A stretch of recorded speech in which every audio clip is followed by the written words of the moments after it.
ওঙ্কার বাংলায় সঙ্গে রয়েছে আমি শিল্পা। মুহূর্তের খবর হলো হুগলি শ্রীরামপুরে মাছ গঙ্গায় আচমকা ঝাঁপ দিয়ে আত্মহত্যার চেষ্টা বিএলওর।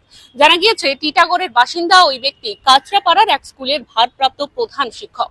বিএলও হিসাবে কাজ করেছেন তিনি। উদ্ধারের পর তিনি জানান এসআইআর এর কাজ করতে গিয়ে মানসিক চাপে ভুগছিলেন তিনি।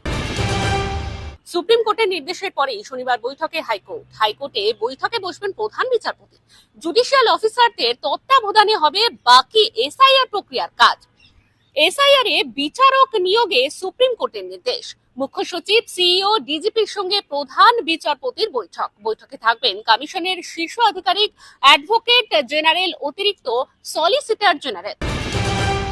মাঝ সমুদ্রে রহস্যজনকভাবে নিখোঁজ মার্চেন্ট নেভি অফিসার। নিখোঁজ অশোকনগরের বাসিন্দা শ্রীকৃষ্ণ বিশ্বাস। আটলান্টিক মহাসাগর ধরে ইউরোপের মাল্টা থেকে আমেরিকার দিকে যাচ্ছিল জাহাজটি। মঙ্গলবার বেসরকারি ওই সংস্থা থেকে নিখোঁজের বিষয়টি জানতে পারে পরিবার। এরকমই আরো অন্যান্য খবরের আপডেটের জন্য অবশ্যই চোখ রাখুন ওঙ্কার বাংলা ডিজিটালে।